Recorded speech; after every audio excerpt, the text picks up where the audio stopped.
All right, I don't know about you, but this is one of my favorite parts of DConf, putting these guys on the hot seat. We are going to do a combination of questions from the internet. We're monitoring IRC, Slack, LiveAsk, and the questions on the live stream feed. We're going to combine those with questions from here in the room. So anything you want to ask Walter and Andrei about the future of D, the development of D, feel free to raise your hand and do so. And we are going to begin with a live stream question that I believe Maria is going to read for us.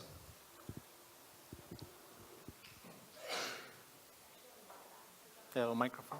Is it on It was a live ask. Yeah, the live ask question. Okay. Okay, so is the implementation of Better C finished? If not, what remains? It's usable right now. It will never be finished, as we always find ways to improve compatibility with C and make it better. It's like asking, is the compiler finished? It's never finished. As long as people are going to be using it, we'll find ways to make it better. However, it is very usable, and as proof of that, I got the Digital Mars C and C++ compiler translated into Better C. And it performs the same, it acts the same, but now all the features of, the D features are available for me to start improving the code and take advantage of memory safety and all that stuff to make it a nicer program. Okay, thank you. We have a question right here from Shahar. I'll give him my mic. That's fine. I got the good mic. What do you feel D mostly needs right now? What is the the thing that would make D better, the fastest right now? I'm gonna talk about it in my keynote tomorrow. I really don't want to. I've been working on these slides for weeks, and I don't want to kind of shoot the gun right now. But let me kind of give you a preview of what I think would be important. You said fast. Would that be kind of an important angle that you're interested in? What would improve? What would make the most effect right now? What would have the most effect right now? Technically, I think it would be playing into our own strengths. We have a number of strengths that I feel are, some are unfinished, some are not entirely exploited. For example, I believe we are the language with the best static introspection in the world. And sort of, I believe this for a while. I believe it's important. I think it's essential. I think it's a thing. And companies like Mecca itself have exploited the heck out of it amazingly, to the extent that they have such a small code base compared to what it does. So I think this sort of feeding on itself using static introspection, I think is a huge feature of the D language. Yet it is like what's our API for introspection? Well, which of the 10,000 do you mean, right? So, we need to have a unified way to do this static introspection. So I think, for example, this would be big. I also think we have a number of very strong facilities for things like functional programming, and that means the pure and immutable pair, right? And those would need to be better done. I think we have very solid potential for things like deterministic resource management. And I think that's also 90% there. We gotta do the 10%. So these particular areas, I think, would be of the most impact. Okay, great. So on that subject, as you know, I'm a big user of introspection, compile time introspection. And indeed, these capacities are quite good, but still things are missing, like the capacity to reflect on template arguments. There is a PR floating around. It's been there forever. So I would say that a good test of the completion of the system would be to be able to write a program which at compile time would print itself, essentially. Are you planning to take these introspection capacities that far? I don't really know. I'm not really skilled at using the introspection things, so it's hard for me to identify just what the weaknesses are. So we're kind of have to rely on you guys for that.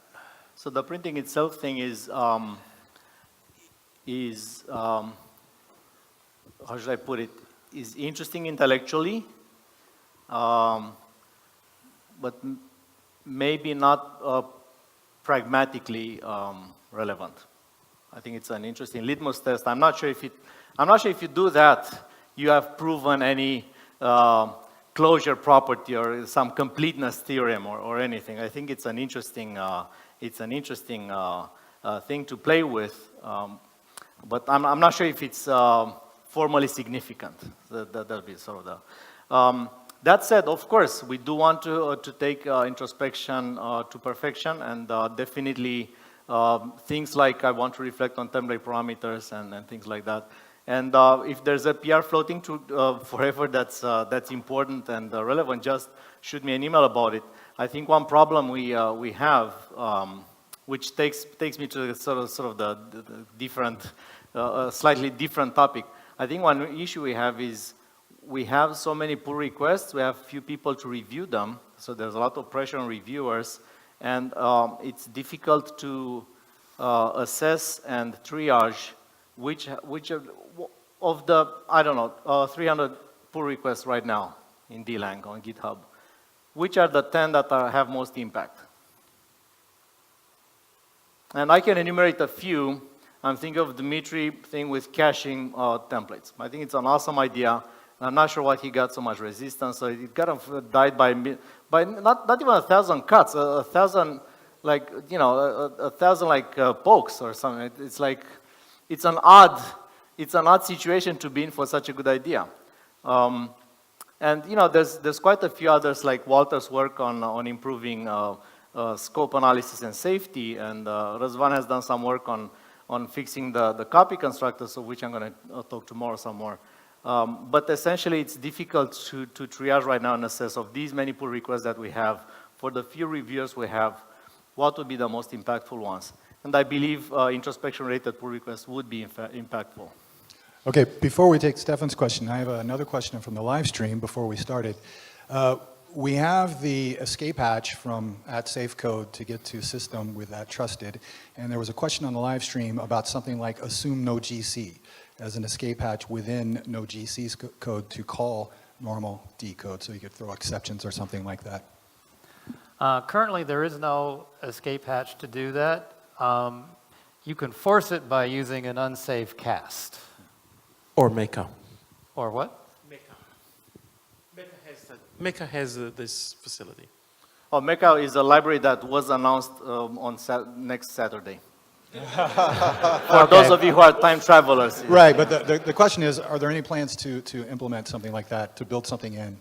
Currently, no. I haven't yet seen a strong case for it. I'm a little concerned about making it in, because when you say no GC, you mean no GC, not no GC except for the escape hatch down at the bottom.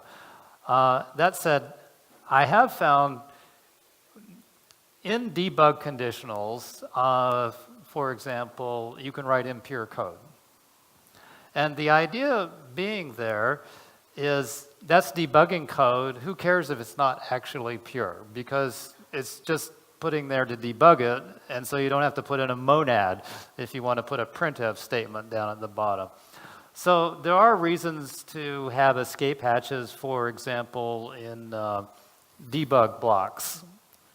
But as a general facility, I think it's kind of something we really want to avoid as much as possible, because when you say no GC, you want to guarantee that there's no GC happening down in that code. Otherwise, what's the point?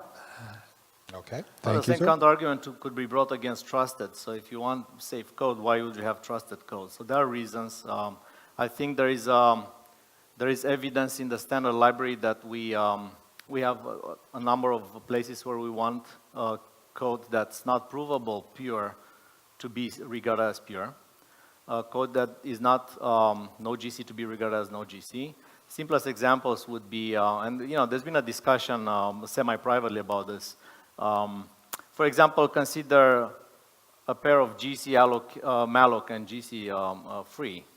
So you actually do use the GC and you allocate using the GC, but then you free the memory within the same scope. And the question is, would that function qualify as no GC? Technically, I mean, on the first blush, it doesn't, right? But there are a number of important use cases that would say, well, actually, if I do free the memory, technically I don't create garbage. It's pretty much like what a chef would do. Like I'm creating a mess on the table here, but by the time the meal is finished, I'm going to be careful and wipe it.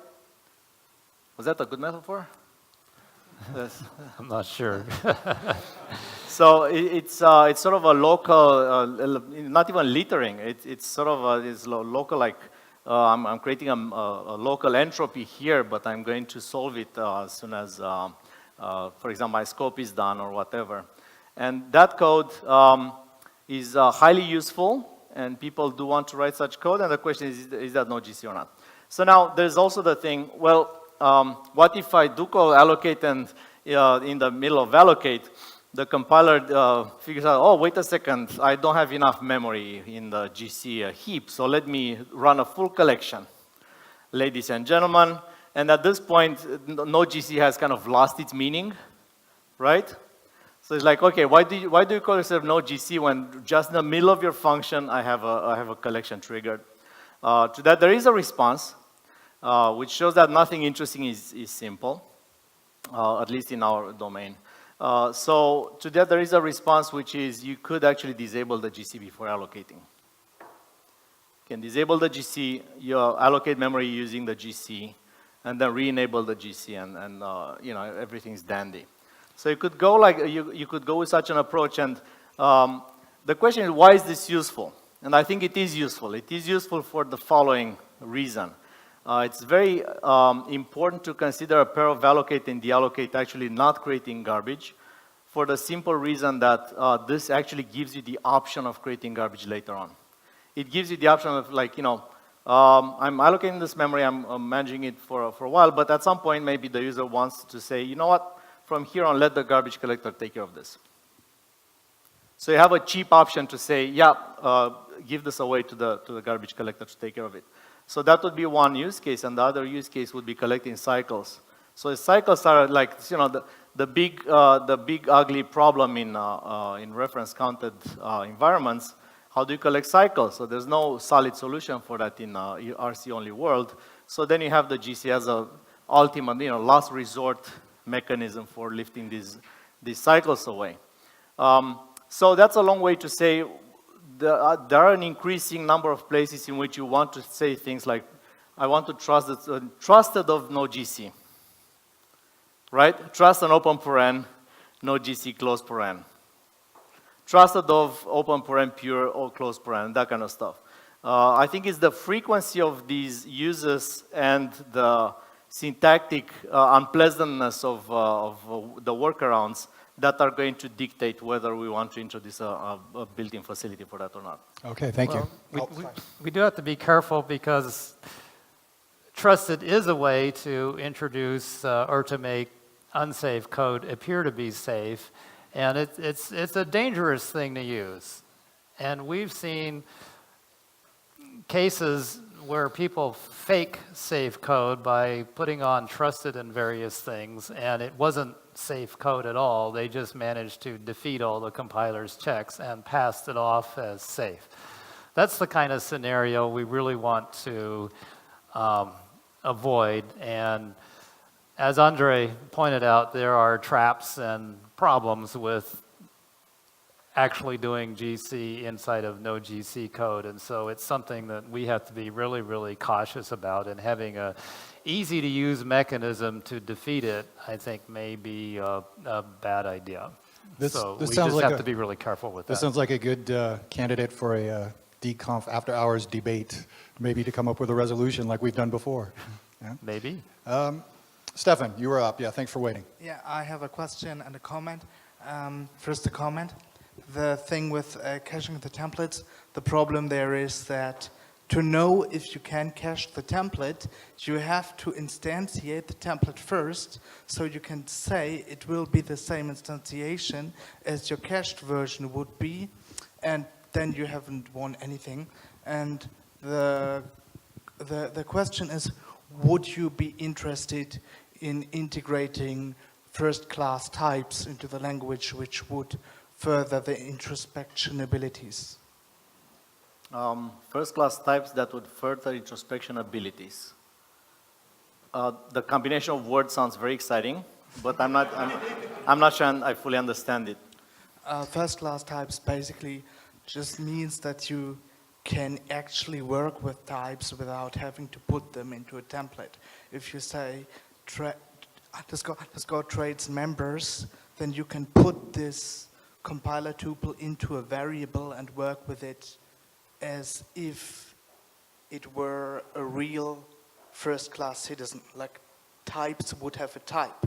You would have a type of a type. And you could say, I have an array and it contains int, long, and struct s, for example. So it's just a way of doing things that we currently do with alias sec, but built into the compiler.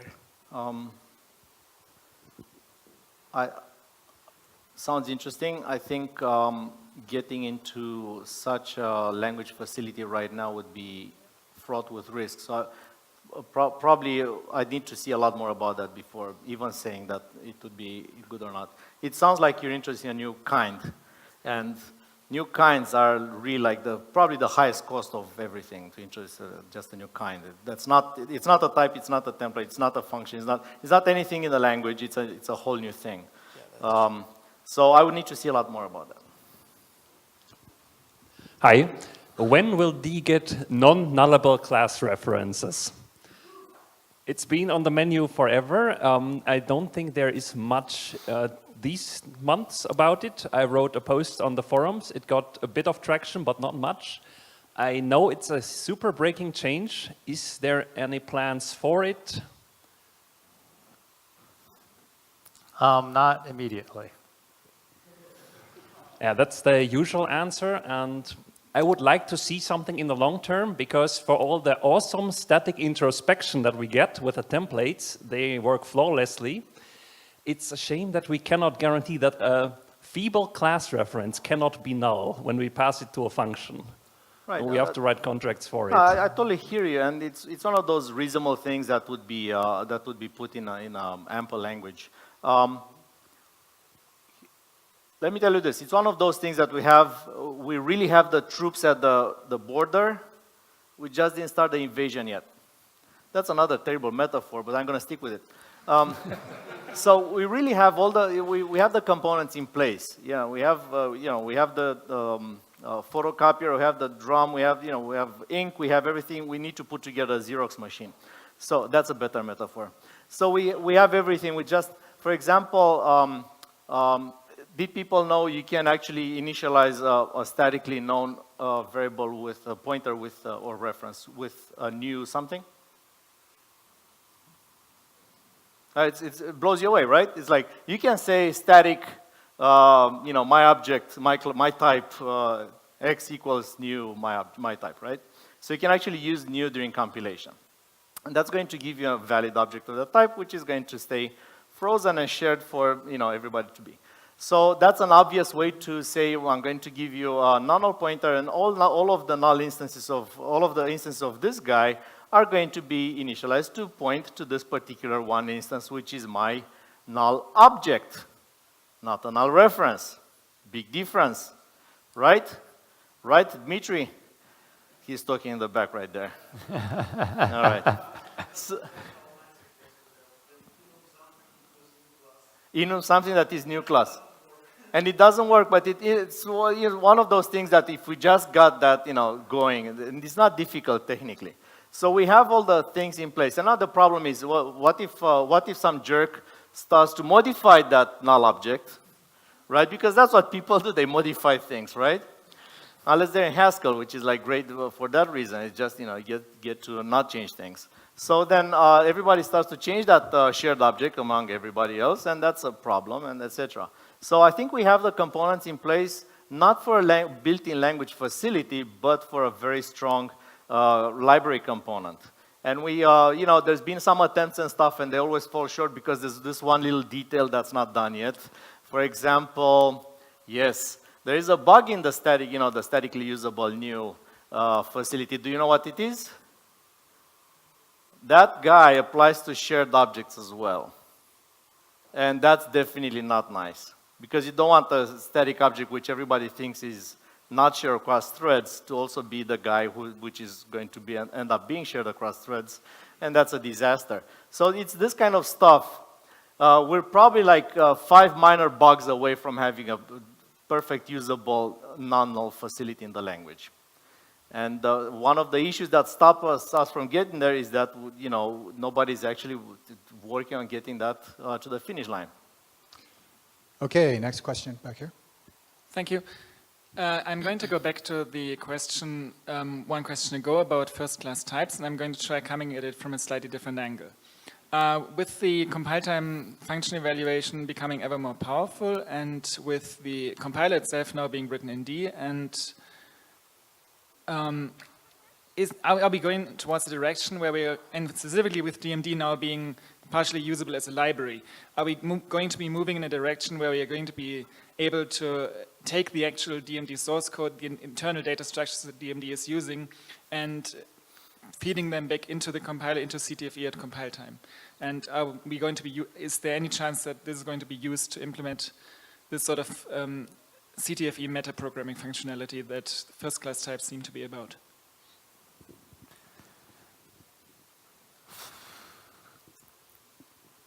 I really don't understand the question.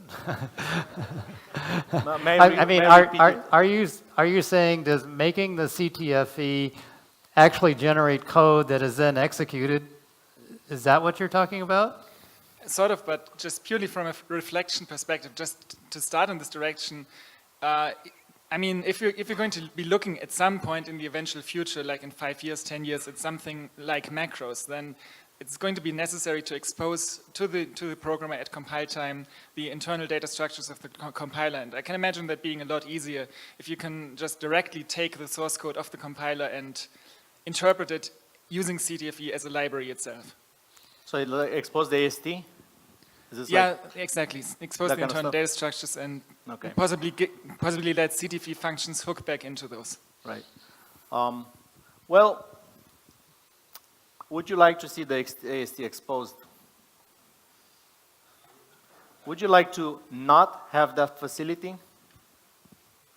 All right, by majority, it's been decided. No, there's going to be a no. So essentially, like, let me tell you a bit of a history. So the person right behind you, Razvan, my student, I say my student, I'm his mentor, not his advisor, who is also in this room. So I collaborate with a number of graduate students at University Polytechnic Bucharest and in Bucharest, and Razvan in particular is working on exactly this issue, like, you know, how to expose the compiler as a library and make it available for a variety of uses and such, such as static analysis of code. And one thrust that we had early on was, well, how about we expose the AST to people so there could be democracy and everybody could have a nice house in the prairie and everything, right? So that was awesome. But we soon figured out a number of issues, and some fundamental and some really just gnarly, just weird. And among the fundamental issues was, for example, the AST looks a bit more complicated than you may think from the source code. So it's just, you know, it's just the nature of, like, you'd really have to be an expert in parsing and grammars and, you know, context free and all that nonsense to be able to actually use that meaningfully. And forget about reading it, unless you wrote it like 5 minutes ago.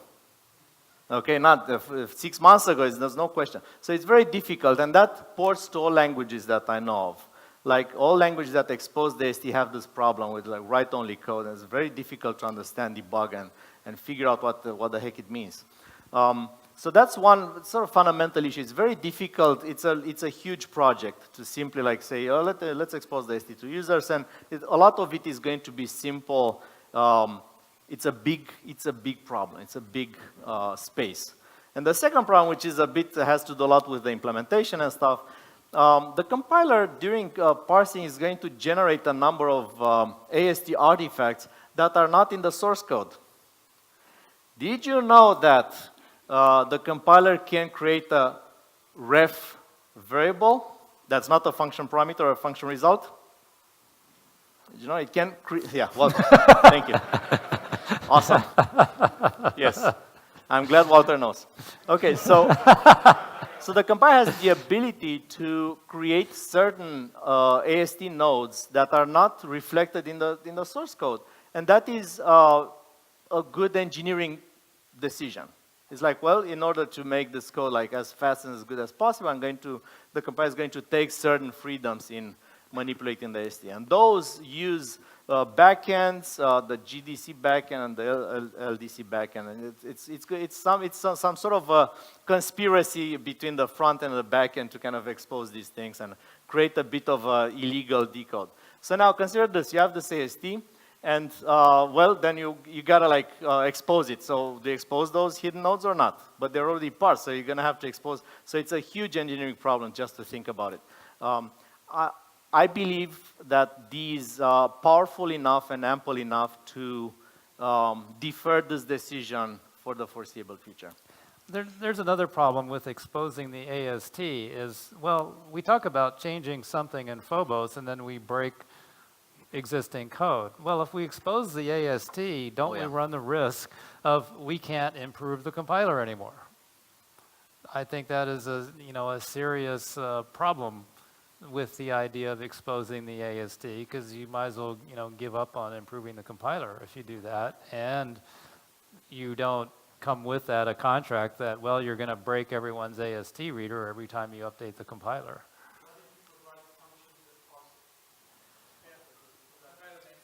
Well, that's not quite exposing the AST, that's exposing some other interface to the AST. Yeah, it'll be the library interface. Let's take. Yeah. Okay. Let's favor people who didn't ask questions before, right? So that'll be nice, right? All right. So we have, before we take more live audience questions here, get another question from the live stream. We have a lot of them coming in, actually, and I apologize to everyone on the live stream. We're not going to get them all.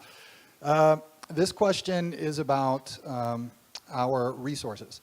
As a volunteer community, one of the things we're struggling with, like you mentioned earlier, is the PR reviews. And the question is, does the D Foundation have resources to bring on full-time help? And if not, how do you plan to attract and retain talent? Boy, is that a great question. Well, that's one of the arguments we make for more corporate sponsorship, is the more resources we have, the more we can entice the kinds of people we need to work on it. And we need people in all different areas of expertise. Like, for example, if you want to work on a faster implementation of the transcendental functions, you don't necessarily want the compiler guy to do it, because the compiler guy who knows about ASTs and syntax trees and all that may not know the really gory things about floating point. So there's all kinds of opportunity for different areas of expertise. I personally happen to be less knowledgeable about the academic side of computer science, and we can use more people who are really at the graduate level in computer science and the math behind it to help us out there. But having more resources will help that, and that's the case for having more corporate sponsorship, is we can get that. And I would like to add that I mentioned on the blog post before the conference that we'll be making an announcement about some initiatives that we're going to do that this Saturday at the hackathon. It involves our new Open Collective page. We're going to be incorporating that to get some work done, and you'll be hearing about that on Saturday. I get one more from the live stream, and then we'll get another one from the room. will D ever be safe by default, at safe by default? And that's another great question. The thing is, D is designed to be usable as a quick and dirty language, which by that I mean like writing programs to solve one particular problem. They're throwaways, they're probably under a screen full of code. And who wants to be bothered by, remember that example I showed of the unsafe C function with the less than or equals thing in there? Those kind of problems really aren't a big problem when your program is a few lines of code. They become a big problem when you have a large code base. And safety becomes an issue when you have a large code base. Then you want all those mechanical checks. But if you're writing quick and dirty code, do you really want to be bothered with that stuff? You just want to write your code. You can see that it's correct. You're not really concerned about all these checks and all this stuff. So the bias in the way D is set up is you can forget about all these annotations and you can write code and it'll work. Once your code starts getting more serious, starts exceeding a certain level of complexity, once you start having multiple people start working on it, then the value of having those annotations and those extra checks starts rising. And then it becomes worthwhile to make the extra effort to make things const correct, make your functions pure, makes your functions safe. All of those things, no throw at no GC, all those things start mattering really as your program increases in size. So it's not just about safe being default, it's like, should purity be the default? You can make a pretty good case for that. What? Or immutable. Or immutable. Should immutable be the default? Should no throw be the default? Where do you? No GC. No DG. Should that be the default? Where do you draw a line on what the default should be and what should not? So I'm just trying to say the bias is towards enabling people to write quick and dirty code without bothering them with all this stuff. Okay. I also think that this is a pragmatically less interesting question because pragmatically just put a safe at the top of the module that you want to be safe and That's put a correct. colon there and you're done. So for I agree with the principle, right? I hear you, right? But it's not something that stops you from producing safe code with cost of entry that is virtually null for any program that's longer than 10 lines.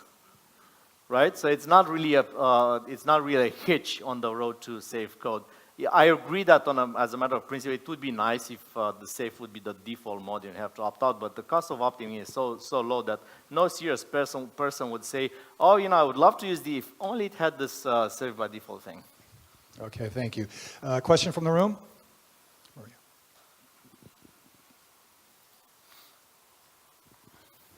Question about contracts, and Mario already talked briefly about it. One problem we have at the moment is that if we write a contract on an interface and the implementation tries to write an in condition which is stricter, that doesn't actually work the way it looks it does. The weaker in condition is the only one that's checked effectively. There doesn't seem to be any reasonable way to deal with this because the person who wrote the compiler can't complain about it, at least not in the general case, because that's an intractable problem as far as I know. Yeah, but isn't it like on sound, you can't have the implementation have a more stringent condition than the interface? You shouldn't have it, that's correct. You shouldn't, right. Oh, and but the compiler accepts there's no way to get the compiler to check this in the general case, as far as I I know. see, okay. And it's unclear what we should do in this situation. Is there any reasonable way to deal with it? Okay. Yeah, I don't, but speaking of which, I was very happy to see Mario's talk because here's a guy who uses contracts. So I was very pleased to see that because I think it's a feature that is underrated. With regard to that particular problem, I think we may as well just ban contracts from functions that, well, really, if the interface has a contract, the implementation has no business adding another contract. Because by definition, that's going to be more stringent than the interface's contract. If the interface imposes a contract, The implementation has no business making that stronger. It can't. Well, it can't, the implementation can make it looser. It cannot make it exactly. stronger. Right. And It, maybe it I want to do fundamentally this. does not work to make it stronger. Yeah, but it's possible. Yeah, I you can do write it down, it just doesn't work yeah. the way it looks like it works. Yeah, so this would be a difficult problem. What I'm more excited about is sort of the easier problems we have in the implementation of contracts, which are easy, actually addressable, and there's bug reports about them, and those should be looked at. So the short answer is, of course, we can't work miracles here, but generally speaking, contracts do deserve more attention. If you have any interesting idea in that space, just let us know.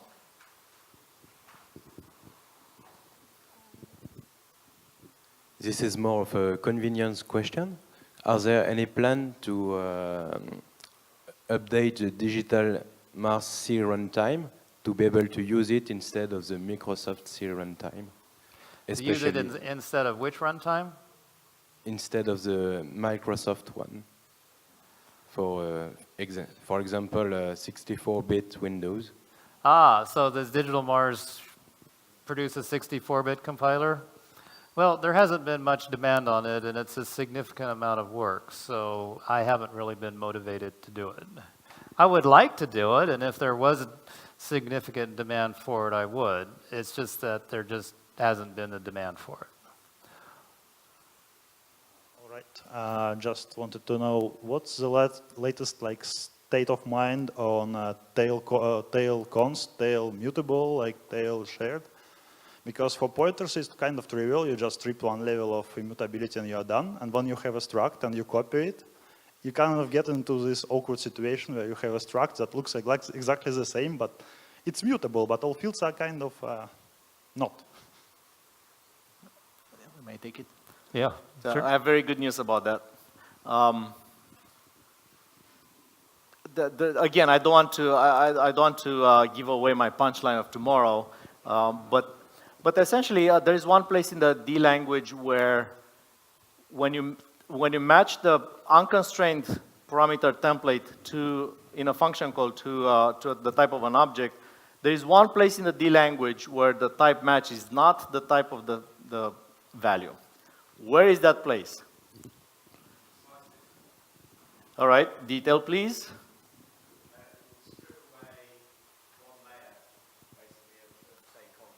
Repeat for the micro, If I remember correctly, it strips away one layer of const from a slice, so you can pass a const array to an array of const. All right, give this guy a round of applause. Thank you. Thank you. So that's the one place. There's no other place, which is I find amazing, and I find how many people knew about this beforehand. Right, not everybody, like the majority, right? And this is the most interesting part. It was introduced 5 years ago? At least, thank you. Yes, at least. So it was years ago, people protest I can't use STD algorithm with immutable arrays, slices. And Walter said, I have an idea. And he took immutable of in slice, close paren, and automatically converted it to immutable open paren int, close paren, open square paren, and close square paren. So the square paren escaped the parentheses, got away, right? And nobody noticed because everything started working as people expected.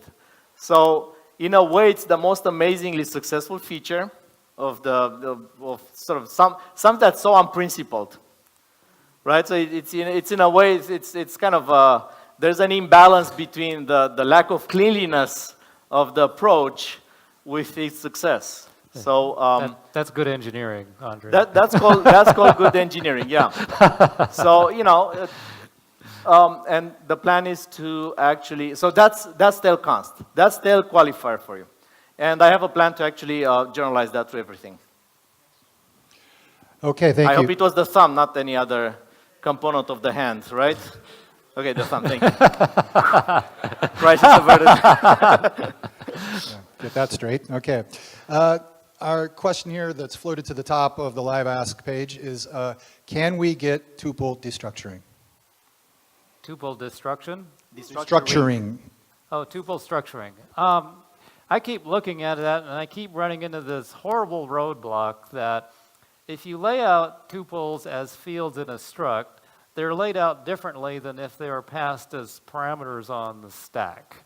And that has just stymied me because a tuple and a struct should be interchangeable, but they're not because of the ABI. So I've never really been able to come up with a good solution for that. I would like to see tuples, arrays, and structs to be completely binary interchangeable with each other. Statically sized arrays. Yeah, statically sized arrays. And that's possible with arrays and structs. It's just not so possible with tuples. And that's been a very frustrating issue if we want to be ABI compatible with anybody else, which of course we want to be. If we were developing everything from scratch and didn't have that issue, I would definitely want to do that because it makes your code so nice to be able to just switch back and forth between the three representations of the same binary data. Well, there's also like, there would be an argument to be made in favor of the syntactic device only, which would be, okay, I want to define 3 variables decomposing, and that would work because you'd copy the one tuple in one format into another. So for the syntactic device, there are no immediate plans, but I remember at some point there's a proposal for it. I think it would marginally improve the quality of implementation. I don't think it would be a major thing, unless sort of generalized nicely, and then we run into this problem. Okay, next question from the room. We have one back here. Maria? Yeah. There are a lot of design decisions in D which are very positively received, like building unit tests. Are there also design decisions that you've made that you regret? Oh, yeah. How long do you have?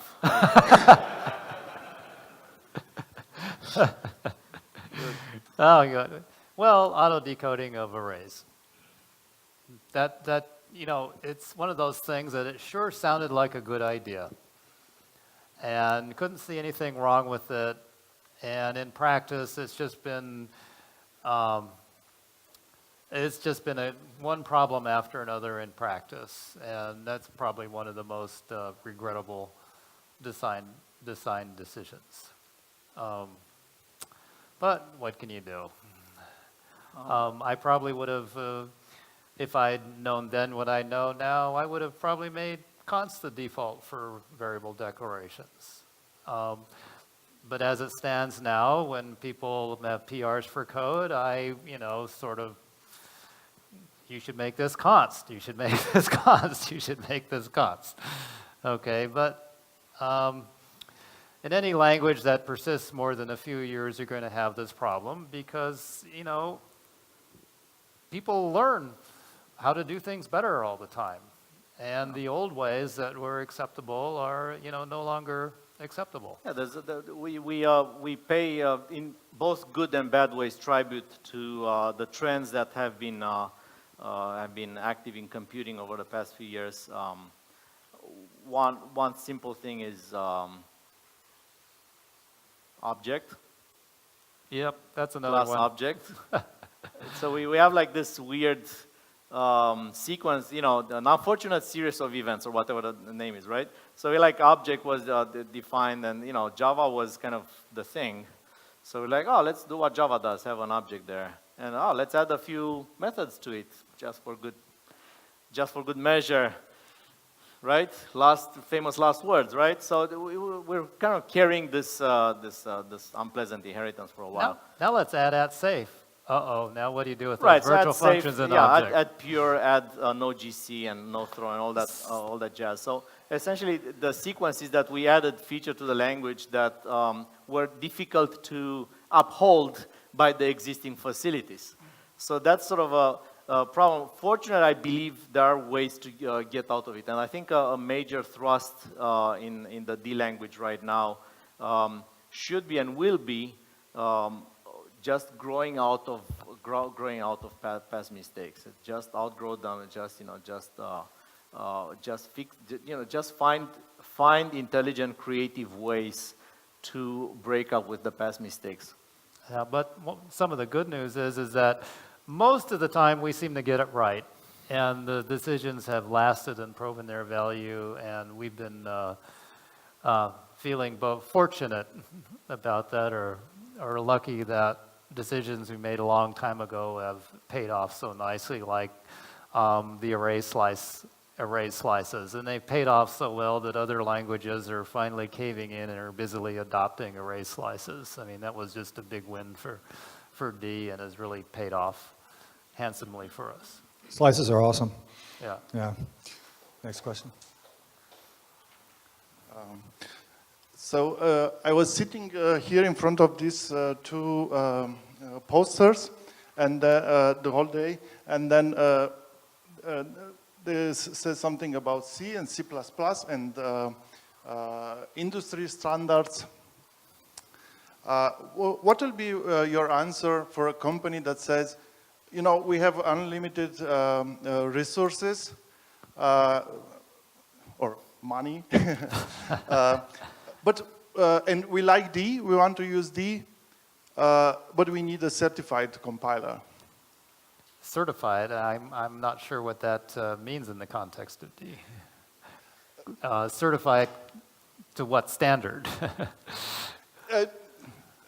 Yeah, it's in the direction, because there are certified compiler for C and C++, yeah? Yeah, but that's because somebody spent the time to define what certification meant for the compiler. Yeah. Okay. So the question is, what will be your answer for such a company that has these requirements? My answer would be ask them what they wanted out of a certification thing, and then we could come up with a plan to get there. But it all depends on what they needed, what their purpose behind the certification was, because then that would define what is the certification standard to be, and then we can figure out what the standard needs to be, and then you can figure out how to deliver it. Like, is your certification standard, you'd be able to do mathematical proofs using D? Or is your standard that you want 100% memory safety out of D? You know, just what is the standard you're trying to conform to is what would influence that. Yeah, of course, here's could get to a very long discussion. Yeah, we are talking, let's say, medical industry or auto industry. That's the. I think there's a short and kurz und gut, as the Germans say, right? Short and good answer to this, which is definitely certification is, I believe, something that is impinging on the software industry. Like right now, everybody wants the languages to be standardized and to be provable, you know, to have provably correct properties and to have rigor and to have implementations that are to a solid extent verified and trustable. So I think that's a very strong trend in the industry. That's not going to go away. And for embedded systems, actually Andreas, a friend, the owner of QA Systems, and I were talking today during lunch, and he mentioned the same thing. Did you talk to him? Did he pay you? So it's funny, he mentioned the same exact thing. He said, you know, Cantata is a good tool that we would consider porting to D. I'm not porting the source code, but actually certifying D code, verifying D code. But he said there's a need for standardization. And I believe that this trend is not going to go away, definitely. So, you know, the more software is being used in critical systems, the more there's going to be a push for that. So I think there is something we can do starting literally today. And now this minute, please open your laptops. We can do something. We can get closer to being a certifiable language by means of a more rigorous specification. Walter did a number of pull requests on the spec, like literally like describing what the hell happens. Because you know, what the hell happens is not in the spec, and people like you and me, regular users of the D language, we enjoy it on a daily basis. Whenever something doesn't work, we try it out and we figure out what it does. right? I'm seeing laughter in the back, right? So it's for real. This is what happens to people like, your industry coders who want to get work done, they're gonna figure out what it does. But for people who want this kind of stuff, I think there's a need for a specification that is way, way more precise. I'm looking at a level of detail that's only like very, it's very far from where we are right now. And that's going to prompt a need for an impetus for standardization and certification and such. So I do think there is not only an end goal that is far away, but it's also something that we can live into starting right now. And I think that's something that somebody with a formal CS education at the graduate level or something like that, there's a lot of opportunity for pull requests for them to go through the standard and make it much more formal and more rigorous, because right now parts of it are a little hand waving, and that's not really where we want to be. And that's mostly my fault, because I don't have a formal CS training, but I do recognize that that's something that the spec could greatly benefit from. And those of you who do have the formal CS training really have an opportunity to contribute with that. And so I hope you will. Okay, we're going to take our last, this is going to be the last live stream question. We got time for a couple more from the room. This is about DIP 1000. Okay. The question has to do with when Phobos is compiled with DIP 1000 enabled, it doesn't work with vanilla projects because of different name mangling. Yes. So the question is, what are the plans, if there are any, for rolling out DIP 1000? That's part of our vision document, and there have been a number of pull requests for Phobos and D runtime that are marked with the vision tag. And one of those is anything to do with getting Phobos to be fully DIP 1000 compatible, and that's a priority for us. So anyone who wants to work on that, I would welcome the help. I think the question was deployment, actually. How do we deploy?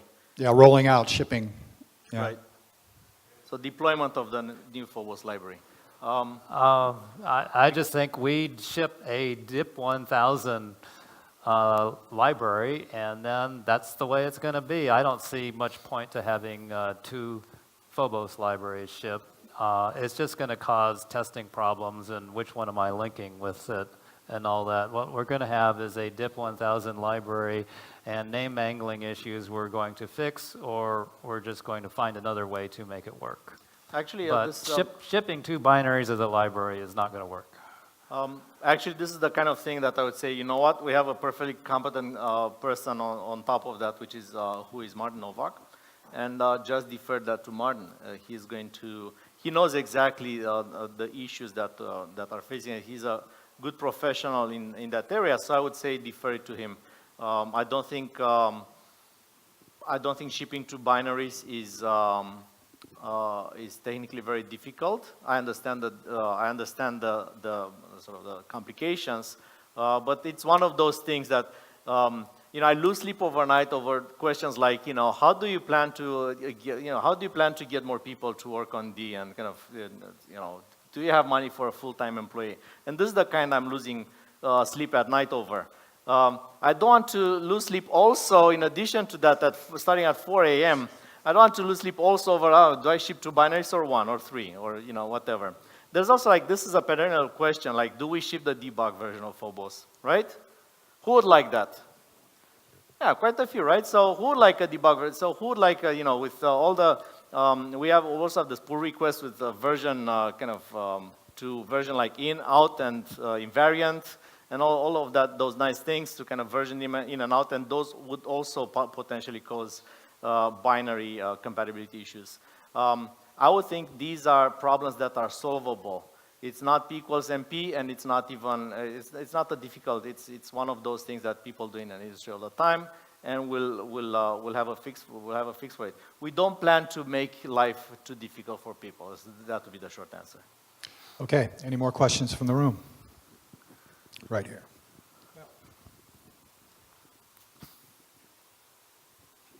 Are there any long-term additions planned to Phobos? Like container library, which has sort of been discussed like basically at every DConf by now, or like some serialization library or anything of that sort? I guess I need to take this. I'm sorry to speak too you much need to here. take this one, Andrei. We do, and we have like, there's going to be talks about it. One is definitely we want to have a collections library. Collections that manage their own memory and are safe and everything. I also want to, I think it's inevitable that we have a string component that is not an array of characters. I saw a guy yawning there. I see like nobody's even murmuring. Okay, so that's, I take it that's acceptance. Quiet acceptance of, so I think we really need to migrate to ways of doing things without relying on the garbage collector. And I think it's eminently possible in the D language to do so. And again, we're at that point, we're 95% there, and it's the 5% that are just the other 95% of the work. So, you know, we need to add a string type that is entirely pretty much like a string, but it's it manages its own memory, collections that manage their own memory, and then essentially like any heavy usage library that is popular in the community, I believe its natural maturity point is becoming integrated in a standard library. And so to a good extent, essentially, Robert, you are driving this as much as me or anyone else. Essentially, like the better is, for example, you know, we need the whole fiber dispatch in Phobos. We need the fundamentals to have in Phobos Portably, because why should everybody roll their own or whatever, right? And we have, I think Mecca does a pretty much a great deal of the same things. Dimitri's work does a great deal of the same things. And why would we need to spread this effort over so many people when we can actually unify and do the right thing in the standard library, and then everybody builds on top of it wonderful things. You know, there are also like a variety of specialized libraries that I would like to see integrated better into Phobos, and that includes things like numerics, Mir and friends. There's also things like the whole work on transcendental functions and such, mathematical libraries.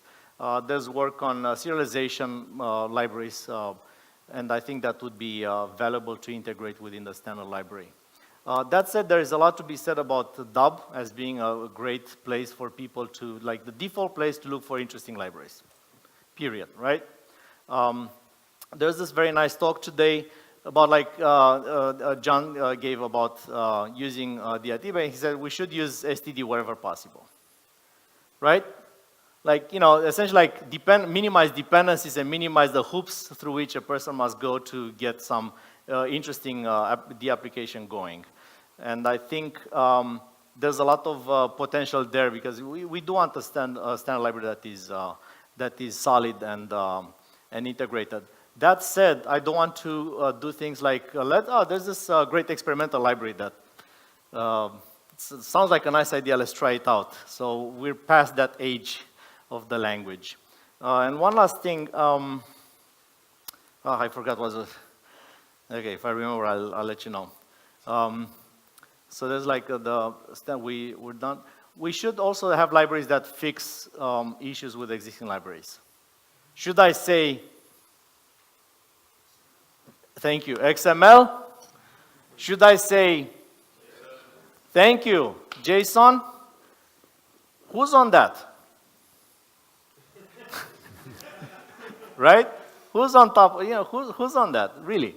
I mean, you know, it's one of those things. We need to have also the proper support. But I also think like things like JSON.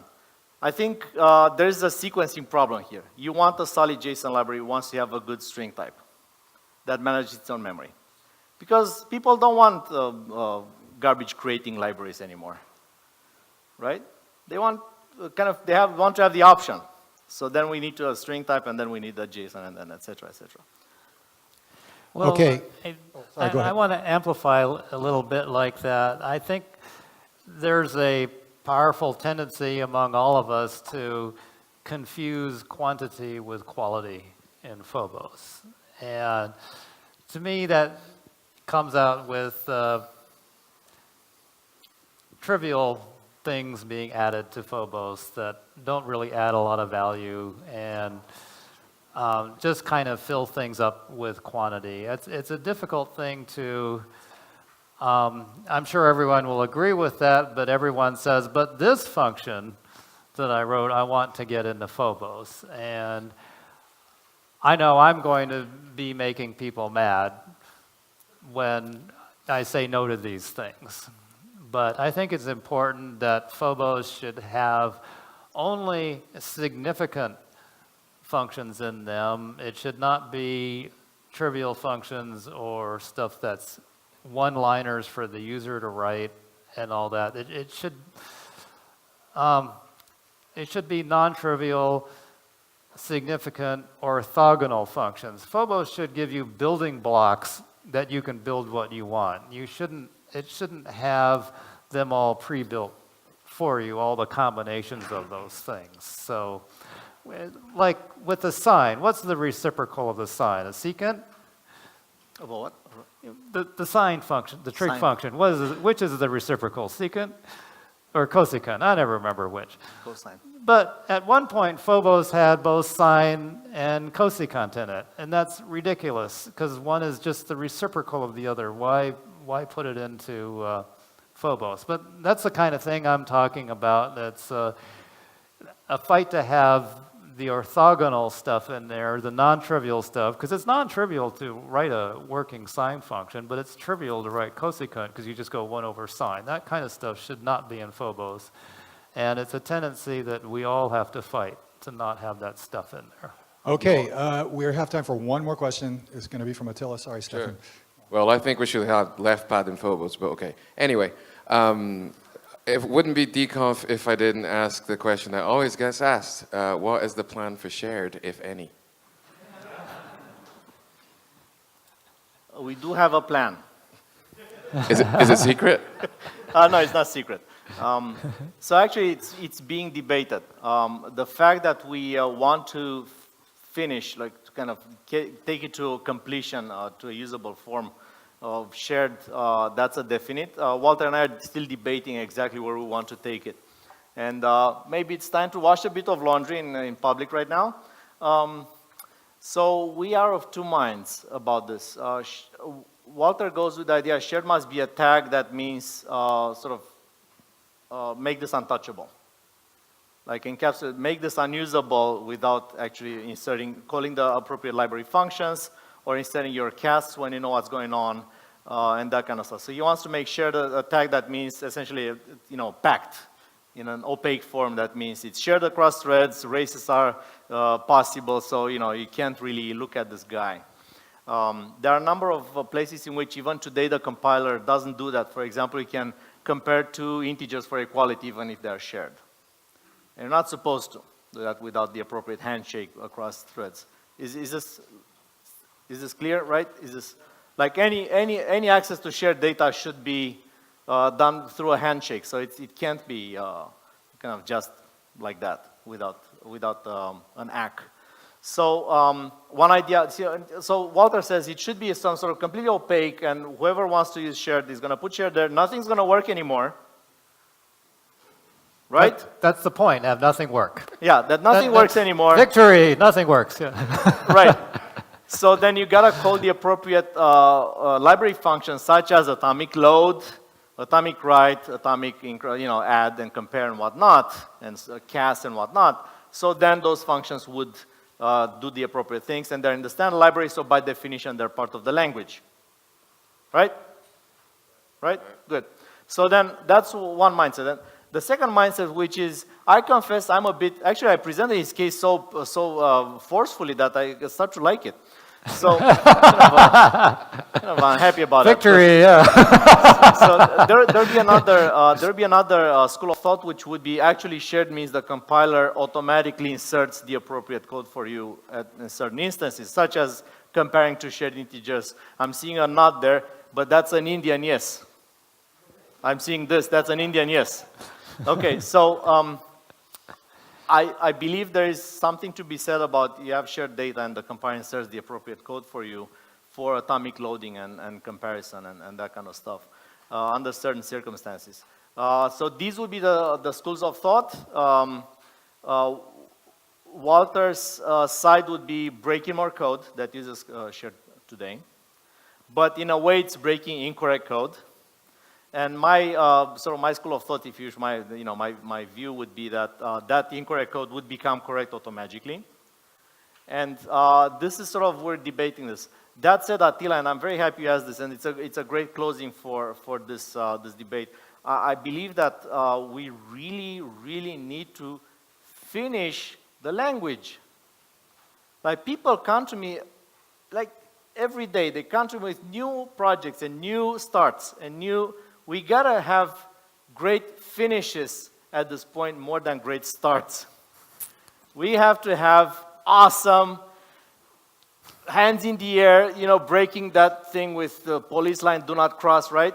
Oh, sorry, that was police no, line. it was, right? It's that thing when you run the race and you win the race. We need that, not the block start thing. The block starts, we have too many of those that we jumped out of the block start and we got lost on the way, right? Right? We have too many of those. We have great starts. There's the gun popping and the cheering and everybody's, yay, good start. This is awesome. Yet another library, yet another language feature, yet another great things in the making. And then it's kind of like, oh, where's this guy? He was supposed to come finish the marathon 4 hours ago.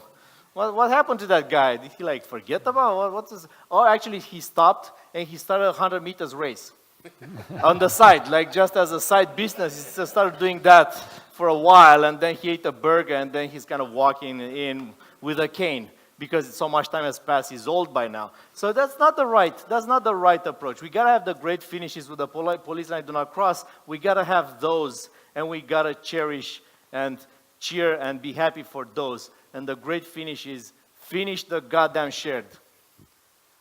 Another great, finish everything. Finish the great ideas that we've all had.